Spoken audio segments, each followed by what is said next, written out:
Faut-il totalement boycotter la chaîne CNews? C'est la question que se posent de plus en plus de personnalités depuis que le groupe Canal+ a décidé de réembaucher Éric Zemmour. Du coup, on est allé devant leurs locaux pour demander aux personnes qui participent toujours aux émissions de la chaîne pourquoi elles y vont. Pourquoi on a décidé de poser la question? Eh bien parce que certains l'ont tranché en décidant de boycotter totalement la chaîne. Mais on ne peut pas aller sur une chaîne de télévision qui prétend faire son audience sur un comportement raciste. Si ça n'avait pas été aussi tard, j'aurais probablement annulé ma venue. Des personnalités publiques, mais aussi tous les représentants de la CGT, dénoncent le choix de la direction de confier à un homme, condamné à 2 reprises pour provocation à la haine raciale, une émission chaque soir. Éric Zemmour qui est d'ailleurs sous le coup d'une nouvelle enquête depuis ses propos tenus en septembre dernier. Le nazisme est parfois un peu raide et intolérant, mais de là à le comparer à l'islam. Éric Zemmour ne s'est d'ailleurs pas calmé. Pour cette seule semaine dans Face à l'info, il a été accusé d'islamophobie.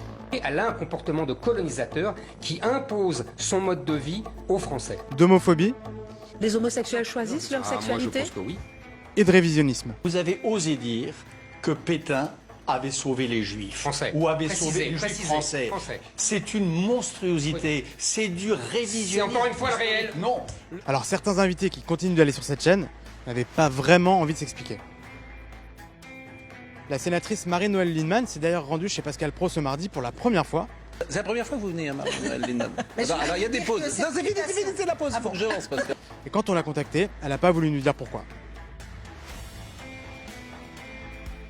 Même chose pour l'ancien Premier ministre Bernard Cazeneuve, qui était lui dimanche sur CNews. Merci Bernard Cazeneuve d'être avec nous sur CNews. Fait un sujet sur le boycott de la chaîne CNews et le débat que suscite. Non, monsieur, je suis désolé. Pardonnez-moi. Juste pour savoir, comme vous y êtes allé ce week-end. Non, monsieur, je ne fais pas des commentaires permanents. Je suis pas ici, désolé. Alors là, c'est pas sur un commentaire, c'est parce que vous êtes rendu sur CNews et que du coup, l'avocat Patrick Klugman se rend régulièrement sur CNews et nous explique pourquoi. Moi, personnellement, évidemment, je préférais que ces idées ne soient pas à l'antenne. Le côté qu'on nous oppose, et que j'entends aussi parfaitement, c'est que Éric Zemmour n'est pas l'inventeur de ces idéologies néfastes, qu'elles font partie de la société dans laquelle nous vivons, et qu'elles doivent pouvoir être exprimées et démenties. Et en fait, la seule question qui prévaut aujourd'hui, c'est est-ce que la contradiction est loyale? Est-ce qu'elle est possible? Et si c'est oui, ce qui est le cas sur CNews, eh bien il faut y aller. Et par exemple, si la semaine dernière, où il n'y a pas eu de contradiction lorsqu'il dit que Bachar el-Assad n'a pas gazé son peuple mais des adversaires. Il n'a pas gazé son peuple, il a gazé des gens qui étaient ses adversaires. Mais il y a quand même... Excusez-moi, Oui, enfin... Et encore, ce n'est pas prouvé qu'il l'ait gazé, chimiquement. Oui. Enfin, peu importe. Oui. Ça, c'est quelque chose qui n'a pas été repris. Ça, on n'empêchera pas Éric Zemmour de dire n'importe quoi. Et On peut le contredire. on peut le contredire, j'étais pas là sur cette émission, mais évidemment que si la règle du débat équitable est respectée et que l'invitation m'est faite, j'irai débattre avec lui, parce qu'encore une fois, je pense qu'aujourd'hui, l'époque est au débat, n'est pas aux anathèmes.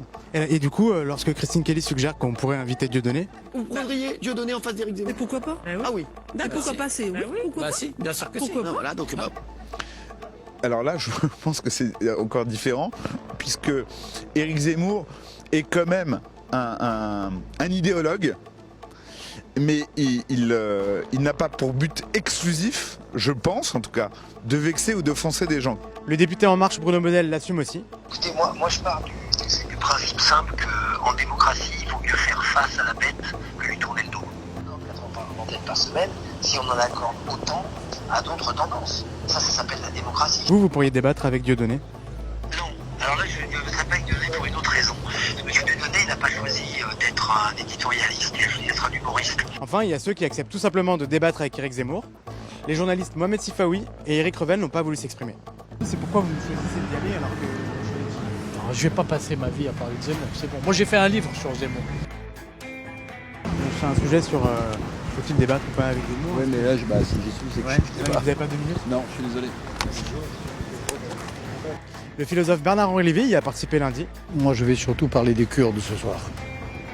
Et du coup, le fait de débattre avec quelqu'un, il y a un mouvement de boycott de personnalités qui boycottent la chaîne parce qu'il est sur la chaîne. Vous décidez de lui faire face. Je boycotte pas la chaîne et je vais parler des Kurdes. Alors, il a bien parlé des Kurdes, mais pas seulement. L'islam est incompatible avec les Lumières, l'islam est incompatible avec la démocratie, l'islam est incompatible avec la République, tout là Et aussi. Maurras prétendait inventer, il a essayé d'inventer un antisémitisme convenable aux couleurs de la France, Mais pas- pas exterminateur, Pas- mais qui... Oui, c'est déjà pas mal. Déjà pas mal. Enfin, en interne, on voit les choses de manière un peu différente. Les opinions qu'il profère sont nocives et sont donc condamnables. Et à partir de là, il a été condamné. C'est ça, ça remet en cause la liberté, la sécurité des salariés du groupe, puisqu'on a renforcé la sécurité autour du site.